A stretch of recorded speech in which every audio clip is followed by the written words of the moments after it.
telling you right now, Thurrott, I would pay top dollar. And top dollar is like $7, $8 for this. Okay. Have you heard what happened at Dreamforce? This is the Salesforce AI convention event that happened, I'm guessing, what happened last week. Okay. No. Do you know who John Mulaney is? The comedian. The comic, yeah. Yep. They apparently hired him.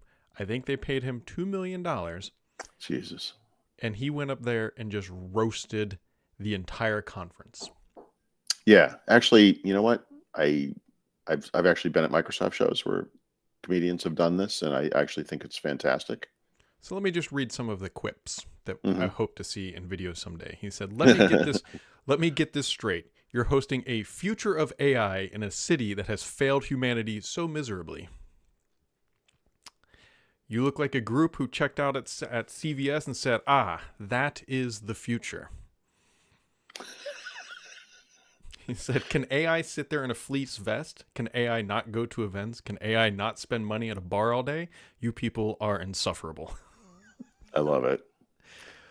Uh, So I saw Dennis Miller at a Microsoft, probably a tech ed 20 years ago.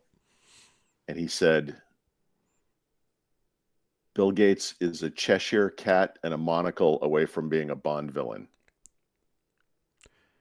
You're a VP of customer success. Congratulations on a position that did not exist 5 years ago. Mm-hmm. 5 seconds ago. This is probably the best one, though. He said, some of the vaguest language ever devised by man has been used here in the last 3 days. The fact that there are 45,000 trailblazers here couldn't devalue the title anymore. Love it. In a weird coincidence, we were looking for something like a comedian type thing to watch the other night. It was probably like the last night before we left. We didn't have a lot of time, and we do this a lot. You kind of click through Netflix and you're like, no. And Netflix makes it impossible to know which ones you watch and haven't. So there's like Tom Segura is a kind of hit or miss, but I started one of his and I was like, nope, we've seen this. I hate that. Like Nate Bargatze, I wish he had like 5 times as much content as he does. But we actually watched a John Mulaney thing for the first time ever, and it was pretty good. I mean, was it the rehab one? Yeah. It was filmed in Boston. So if that helps center it for anybody, I only just because I'm from Boston. So I sort of, took note of that. But he was like, if anything, like a little too open about the drug stuff. I mean, it was a little alarming. I was like, Jesus, but anyway, yeah, it was kind of interesting. It's been out for a while. So if I say this joke, who cares? It's pretty early on. So it's not the finisher. You're not going to ruin the Sixth Sense here, are you? I don't know if you know the central premise of this movie, but all right, go ahead. And don't tell me you're going to go watch this tonight. Yeah, exactly. It's a movie that's after 20 the years show. old. Exactly. Anyway, okay. It made more sense that his wife was not talking to him than he was dead. Anyways, that's not the joke. The best part of that baby, is that the Baby J? Is that the one title of it? Whatever it is. Yes, it is. He goes, my biggest fear is I'm going to get there and everyone's going to recognize me. That was slowly overtaken by another fear that nobody was actually recognizing me. Yep. Yeah, he was like, they searched him on the way in, and he said something like, somehow they discovered my insidious plot to hide drugs in the inner zipper of my jacket. What are you talking about? I don't know. Yeah, it was a little weird, but anyway, it was pretty funny, I guess. Whatever. It's somebody. Where are you besides on a couch? Yeah, so we're in Rochester. We were here over the weekend visiting our son. We're driving home after late this morning, and then we'll be home, this week, and then we'll be gone. And then it gets busy. Well, good. We look forward to you having stable internet connections. Although I am quite concerned here, actually, about my other monitor. So remember, I used to have 2 of the same monitors. One of them died. I replaced it with another one. Now the other one, that's of the old vintage, it's a little flickering right now. As Paul's. It's like when you have a headlamp that goes out, and you're like, yeah, might as well just do the other one, because they were made together. They're probably going to die together. Yeah, I'm going to need to find like a cheap I only need a 1080p monitor, but I'm going to need to sorted. Yep. I How don't big know is it? when it's going to happen. I don't get to choose. How big is the screen you have now? 27. It's a 27-inch 4K, but that like I don't need like the Yeah. specs or anything of it aren't really particular. I just need a display. So in theory, Yep. potentially could still work even if the screen isn't working. I bought a cheap Dell. Actually, I think it was 24 inches, but in Mexico. But I think at the U.S. price on this thing was like $85. I mean, there's no doubt you could get something like inexpensive. that's basically what I need. So we'll see. Yeah. Maybe I can just go dumpster diving behind like Micro Center or something. Yeah, I'm facing a similar problem at home, but I'm in there so infrequently, and then I'm going to be gone for the next almost 2 months. So that's a problem for the future, Paul, as we say. Oh yeah, this is definitely a future Brad problem. I will not deal with this until it's too late, and then Yeah, and then you'll curse yourself or past Brad for not having done it, when you could have proactively. But yeah, why get ahead of yourself, right? mm-hmm. I don't know. It's Monday. There's nothing else really going on.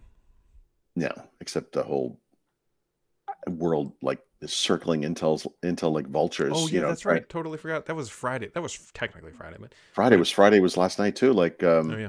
Qualcomm has made a new bid, and now this company called Apollo. Oh yeah, Apollo Capital is like wants the board seat, and yep. And I cannot see Qualcomm actually getting that. Not because they don't have the cash or couldn't make it work, but through the antitrust. I think that's going to be their bigger issue.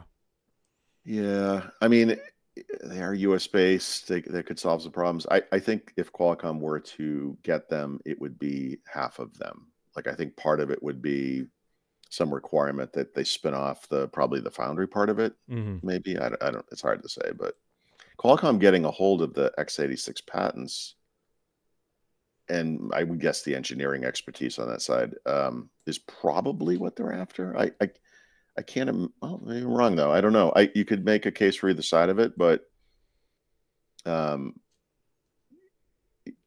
there's some things they can't do. Mm-hmm. I'm trying to figure out how important this actually is. But with the Snapdragon stuff on PC, they can't just, they have to literally emulate. Like they can't take their proprietary IP and just use it, which would make those things even better. If they own those patents, like they would be able to do that, and that could set up a future for x86 where it basically becomes ARM. So I don't know. It's an interesting thing, but then again, if their foundry business actually takes off, that clearly would be the bigger business, right? Mm-hmm. So I don't know. No one has said publicly. I guess we can only speculate. Yeah, I think the something we have not heard about, which I suspect is probably not a good thing. I cannot imagine Intel's GPU unit survives much of this. Like a standalone GPU, yeah. No, it's got to be integrated with their chips, and that's the mainstream future anyway. Except in the other half, of course, is data center, which they just don't seem to have a presence in. So it's kind of hard to say, but I don't know. I don't think there's a future in which someone is able to thread the needle on this and keep this company whole. Like I really do see the chip design and chip foundry being separate businesses somehow. Intel has taken 2 steps in that direction themselves without any prodding from the outside. Like they started reporting foundry financials on their own, and then they literally said, we're going to spin it off, which is a half step toward that thing that we expect, which is it becomes fully independent. So we'll see. But I mean, look, there is a version of this where it does remain whole, but it feels like the gap on that is narrowing. Well, yeah, I don't. It's happening fast, right? All of a sudden, I mean, this company has kind of ignored the signals for like decades, dude. Like it's weird how strong inertia can be, and then how fast it can fall apart. Like I was about to say, like this is all. We went from headlines of Intel cutting jobs or whatever to Qualcomm buying them. To like how can we divide this thing up into little pieces? Yeah, I know it's bizarre, but I guess that's what when your neighbor with the new Porsches looks like they're doing great, and then one day they're having a fire sale. And it's like, what happened? Like, well, we were lying the whole time. I don't know. I don't know. It's a little weird. Little weird.